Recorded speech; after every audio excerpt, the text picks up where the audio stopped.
Stage for you first.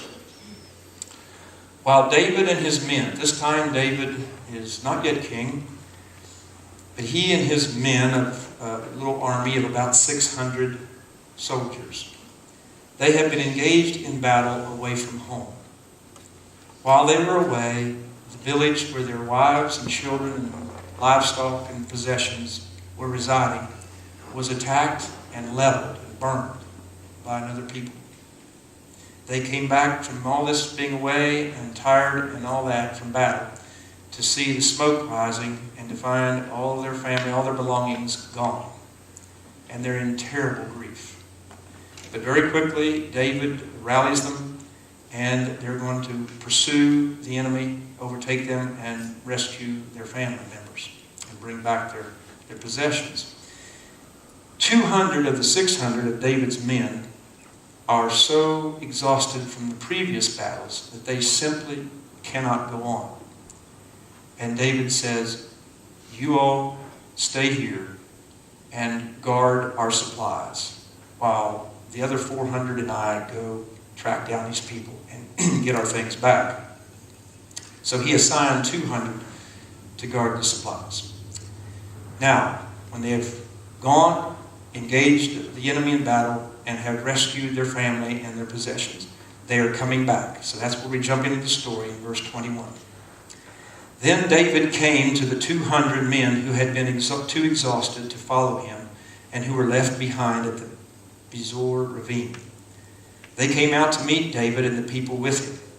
As David and his men approached, he greeted them. But all the evil men and troublemakers among David's followers said, let me pause there for just a second to make comment. In any enterprise of God, within any group of God's people, invariably there are those who are divisive, who cause trouble, who are used by the enemy of God to disrupt and discourage and frustrate the plans of God and the life of God's people. It happens in all organizations. It happens in the churches. In the New Testament, it talks about the wheat and the tares, the main plants and the weeds. And it's reality. And we have to understand that, and we have to be careful that we don't become that with our egos and our pride and our want to be in control mindsets sometimes. Even the great Peter was once spoken to firmly by Jesus, saying, "Get thee behind me, Satan," for something Peter said, questioning Jesus going to death, when that was what he came for. And so any of us can become a voice of the enemy, the devil, and can be a troublemaker.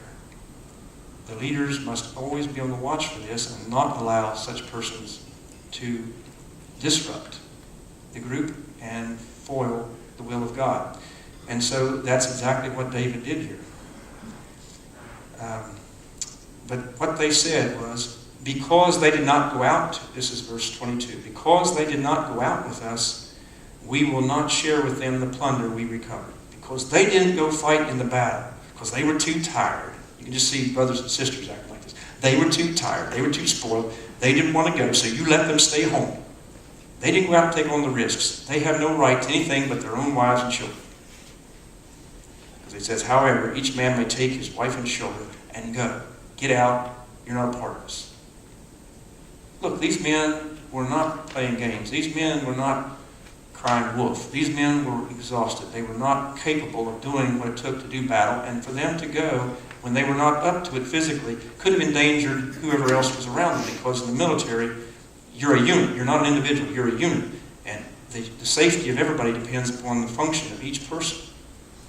And so they had good reason. It wasn't just their own concern, but it was for the concern of the larger group. That they said, each one would say, I simply can't fight anymore right now.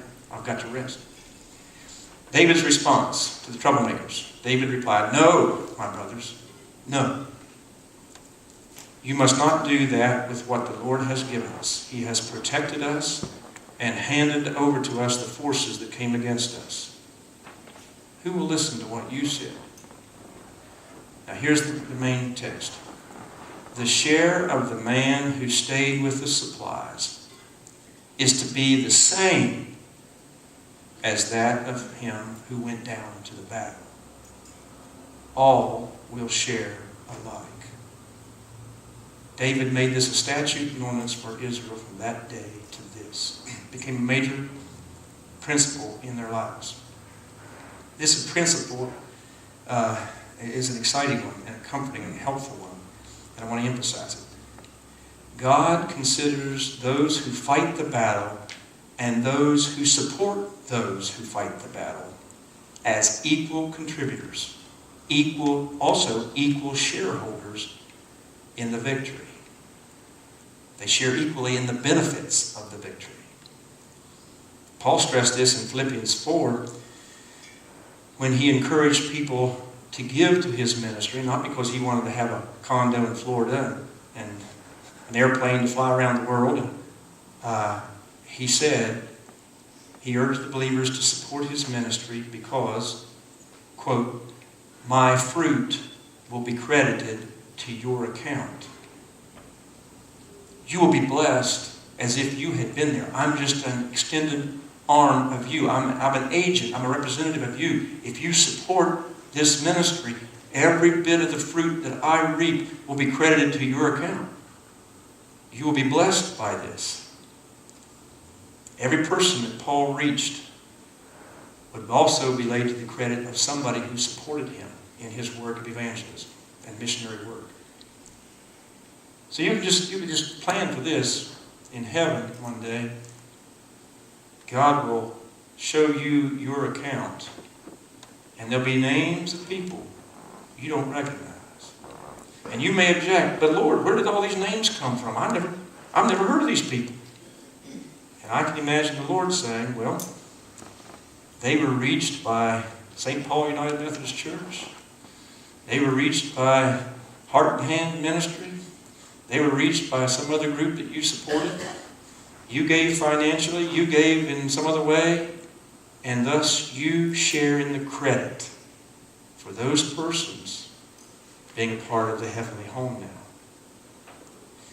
You see, you may feel that your part is pretty insignificant in this major war, this spiritual battle. You may say, all I do is volunteer some of the time. All I do is drive the church van. Oh, I pray for things here and there. I don't have much money to give. Or maybe you say, well, I give money, but I can't do much else. I just don't have the health to do. All I can do is give a little money.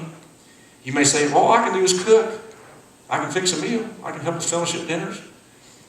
All I can do is paint. I can repair. I can paint. I can fix mechanical stuff around the church. That's all I can do. It's not much.